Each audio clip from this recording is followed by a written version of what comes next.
بسم اللہ الرحمن الرحیم۔ ایک دفعہ جناب رسالت مآب صلی اللہ علیہ وسلم سے پوچھا گیا کہ دنیا میں دو ہی قسم کے لوگ ہو سکتے ہیں، ایک عقل مند ہوشیار آدمی اور دوسرا بے عقل نادان ناسمجھ۔ تو عقل مند کون شخص ہے اور عقل سے کمزور عاجز کون انسان ہے؟ تو آپ صلی اللہ علیہ وسلم نے دو ہی لفظوں میں جواب بھی دے دیا اور پوری شریعت بھی بتلا دی۔ چنانچہ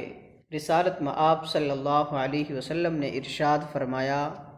کہ عقل مند، دانشور اور ہوشیار وہ شخص ہے جو روزانہ اپنے اعمال کا محاسبہ کرتا ہے اور اپنے اعمال کا جائزہ لیتا ہے کہ صبح سے شام تک اور شام سے صبح تک کتنی برائیاں کی اور کتنے نیک اعمال کیے، اور اسی طرح صبح سے شام تک کیا کیا عمل ہوتا رہا۔ جب انسان اپنے اعمال کا محاسبہ کرتا ہے تو اس کو ندامت اور شرمندگی ہوتی ہے، جس کی وجہ سے اسے توبہ کی توفیق نصیب ہوتی ہے، اور اپنے اعمال پر شرمندگی ہوتی ہے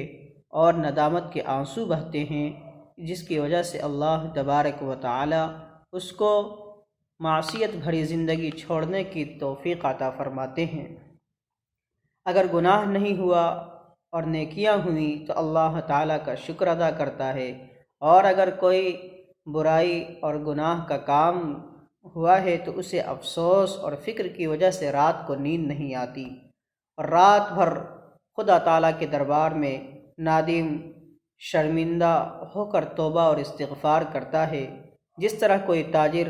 صبح سے شام تک خرید و فروخت کر کے شام کو حساب لگاتا ہے کہ کیا نفع ہوا اور کیا نقصان ہوا، اگر نفع ہوا تو خوش ہوتا ہے اور اگر نقصان ہوا ہے تو اسے رات بھر نیند نہیں آتی، سوچتا رہتا ہے کہ یہ نقصان کہاں سے ہوا، کس طرح ہوا، اور آئندہ کے لیے چوکس اور چوکنا ہو جاتا ہے اور ہوشیار ہو جاتا ہے کہ کہیں دوبارہ نقصان ہونے نہ پائے۔ تو اسی طرح یہ بھی شخص اگر گناہ ہوا ہے تو فکر کرتا ہے کہ یہ گناہ مجھ سے کیسے ہوا، اور آئندہ کے لیے توبہ کر لیتا ہے کہ پھر کبھی ایسا نہیں کریں گے، اور پھر ما بعد الموت کے لیے تیاری کرتا ہے اور سفر آخرت کے لیے توشہ جمع کرتا ہے۔ تو جو شخص اپنا نصب العین یہی بنا لیتا ہے اس پر ہمیشہ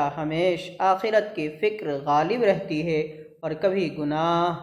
کا ارادہ نہیں کر سکتا۔ تو آپ صلی اللہ علیہ وسلم نے فرمایا کہ ایسا شخص سب سے زیادہ عقل مند اور ہوشیار ہوتا ہے، اور یہی صحیح معنی میں اللہ تعالیٰ سے شرم کرتا ہے۔ اس لیے انسان کو چاہیے کہ ہمیشہ اپنے اعمال کا محاسبہ کرتا رہے کہ ہم 24 گھنٹے کی زندگی میں ہم نے کتنے نیک اعمال کیے، کتنے برے اعمال کیے، کتنے اللہ کے حکموں کو توڑا، کتنے ہم نے اللہ کے حکموں کو پورا کیا، کتنے سنتوں کو ہم نے ضائع کیا، کتنے سنتوں کو ہم نے ادا کیا۔ اور اس طرح سے جب انسان محاسبہ کرتا ہے تو اللہ تبارک و تعالی اسے گناہوں سے بچنے کی توفیق عطا فرماتے ہیں اور اعمال صالحہ کرنے کی بھی توفیق عطا فرماتے ہیں۔ اس لیے ہر انسان کو چاہیے کہ اپنی زندگی کا محاسبہ کرتا رہے اور محاسبہ کر کے اللہ کے سامنے نادم و شرمندہ ہو، گناہوں پر آنسو بہائے اور اللہ سے توبہ اور استغفار کرے، اللہ سے معافی مانگے، تو اللہ تبارک و تعالی ایسے شخص کو معاف فرما دیتا ہے۔ اللہ تعالی ہم سب کو کہنے سننے سے زیادہ عمل کی توفیق عطا فرمائے، آمین۔